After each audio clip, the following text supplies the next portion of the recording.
ये सर्वे से पहले का अंचलों का या सीआईयू का या कर्मचारियों का इतना बुरा हाल है कि एक एक कर्मचारी जैसे पदाधिकारी जो है वो जो है 4-4 3-3 अटेंडेंट रखा हुआ है। तो बताइए कि अभी जब सर्वे की स्थिति आने वाली है, ऐसी स्थिति में हमको नहीं लगता कि एक कर्मचारी के पास में 10 अटेंडेंट से कम होगा, क्योंकि कर्मचारी तो डायरेक्ट पैसा लेता नहीं है, वो अटेंडेंट के द्वारा लिया जाता है। तो जाहिर सी बात है ऐसे स्थिति में अटेंडेंट की तादाद भी बढ़ेगी। और इनको अगर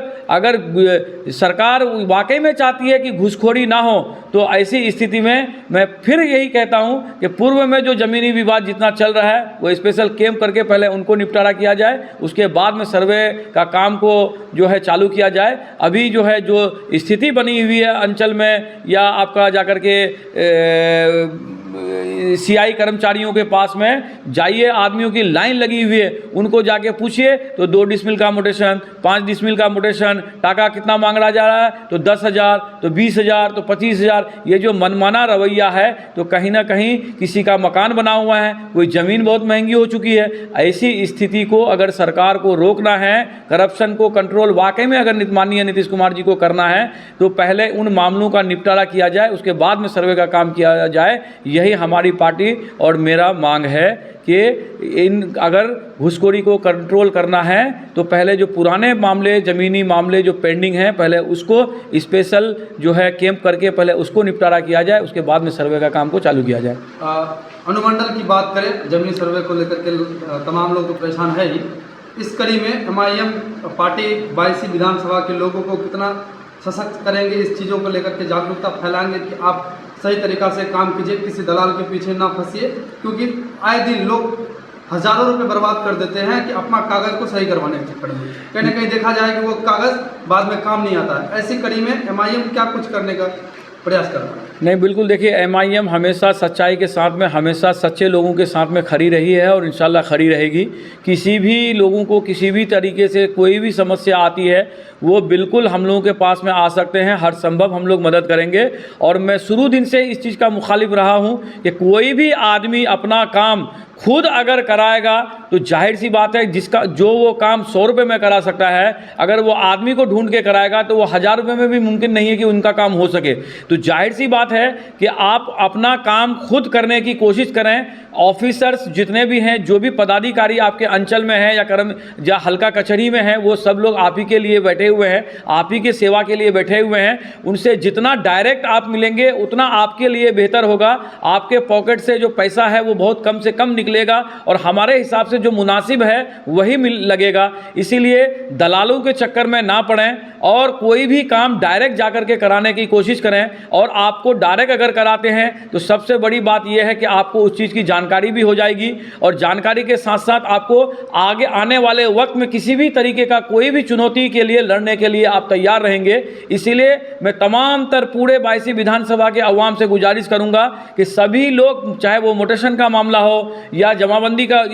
या किसी भी तरह का ज़मीनी मामला हो या थाने का मामला हो या प्रखंड का मामला हो, कोशिश ये करें कि आप पदाधिकारियों से खुद जाकर के मिलें, तो वो आपके लिए बेहतर होगा। क्योंकि बेहतर की बात यह है कि आपको जानकारी भी होगी कि ऑफिसर से किस तरीके से बात रखा जाता है, ऑफिसर किस तरीके से जवाब देता है। और सबसे बड़ी बात यह है कि 100 रुपये का काम आपका 100 रुपये में ही होगा, अनाप शनाप आप पैसे खर्चने से भी बचेंगे। इसलिए तमाम लोगों से फिर मैं गुजारिश करूंगा कि किसी भी तरीके का कोई भी समस्या हो, आप लोग हमारे जो पदाधिकारी हैं पार्टी के, आप उनसे भी संपर्क कर सकते हैं, हर संभव आपको मदद मिलेगी। और कोशिश ये करें कि आप अपना काम खुद करने की कोशिश करें, क्योंकि हमारे और आपके लिए ही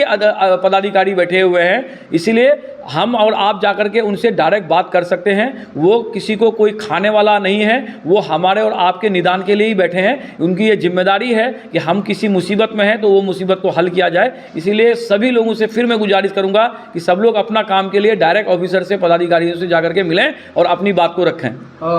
सवाल ये भी है कि सर 22 प्रखंड में 17 पंचायत है, 17 पंचायती राज में मनरेगा और राजस्व की हल्का कर्मचारी का नियुक्ति हुआ पंचायत भवन के लिए। देखा जाए कि ऐसा कोई भी पंचायत नहीं है जहाँ की पंचायत भवन में कर्मचारी बैठते होंगे और लोगों का समस्या का निदान होता होगा। ऐसी कड़ी में अभी लोग चाहे ताराबाड़ी, खपड़ा गांगर, सुगा माननपुर, तमाम क्षेत्र जो कि आने में कहीं ना कहीं प्रभावित होता है, समस्या का सामना करना पड़ रहा है। उन लोग आते हैं, उसका काम नहीं हो पाता है, वो आकर के परेशान हो जाते हैं, उसका कर्मचारी उसके पंचायत तक नहीं पहुंच पाते। इस कड़ी में आप क्या कुछ कहना चाहते हैं? देखिए, बहुत सारा पंचायत में जो है अभी पंचायत भवन का निर्माण के मतलब निर्माण हो रहा है, बहुत जगह हो भी चुका है, लेकिन कहीं ना कहीं किसी कारणवश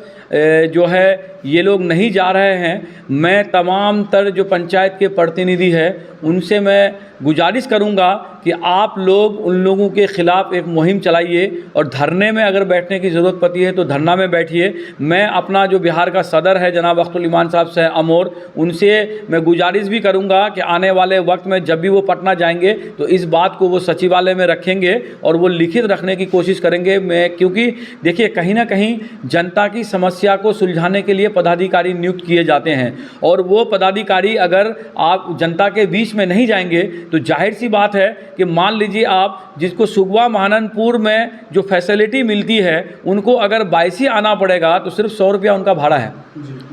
और 100 रुपया सिर्फ उनका टेम्पू का आने जाने का भाड़ा है, और अपना वो 300-400 रुपये का मजदूरी को छोड़ करके यहाँ आएंगे तो जाहिर सी बात है कि अगर वो 4 दिन 5 दिन दौड़ा तो 2000-2500 रुपये का हर्जाना उनका भरेगा कौन। तो जाहिर सी बात है कि ऐसी स्थिति में जिनको भी जिन पंचायत के लिए नियुक्त किया गया है वो अगर तुरंत अपना सेवा अगर पंचायत में जा कर के नहीं दे रहे हैं और ऐसी खबर अगर हम लोगों को हमारे पार्टी के किसी भी जिम्मेदार को अगर मिलती है तो उनके खिलाफ़ हम लोग अंचल पदाधिकारी के सामने या फिर अनुमंडल पदाधिकारी के सामने में बिल्कुल हड़ताल करेंगे और जन आंदोलन की शक्ल में हम लोग बहुत जल्दी धरने में बैठ जाएंगे। क्योंकि जाहिर सी बात है कि आवाम के सुविधा के लिए अगर सरकारी पदाधिकारी नियुक्त किए गए हैं और उनको सुविधा नहीं मिल रहा है तो ऐसी स्थिति में जो आला पदाधिकारी हैं, चाहे वो अनुमंडल पदाधिकारी हो या फिर प्रखंड पदाधिकारी हो या अंचल पदाधिकारी हो, उनसे भी मैं गुजारिश करूंगा कि ऐसी स्थिति का जायज़ा लें। जहां पे हल्का कर्मचारी है, जहां पे पंचायत वाइज जिनको नियुक्त किया गया है, अगर वो पंचायत वाइज नहीं जा रहे हैं तो ऐसे लोगों को दिशा निर्देश दें कि आप अपना कार्यभार जो है पंचायत में जाके संभालें, क्योंकि वहाँ के लोगों को बड़ी समस्या होती है। उनकी समस्याओं का समाधान के लिए ही कर्मचारी नियुक्त किया गया है और उनको अगर 22 में ही बैठना है तो फिर उनको पंचायत सचिव या पंचायत पदाधिकारी के रूप में क्यों नियुक्त किया गया है। तो जाहिर सी बात है कहीं ना कहीं अगर ऐसी स्थिति देखने को हम लोग को मिलती है तो उसके लिए हम लोग ज़रूर कड़ा एक्शन लेंगे, और अगर धरना का शक्ल में हम लोग को आगे बढ़ना पड़ेगा तो हम लोग धरना भी देने के लिए तैयार हैं। मैं मोहम्मद नदीम अख्तर, जिला अध्यक्ष AIM पूर्णिया, बिहार।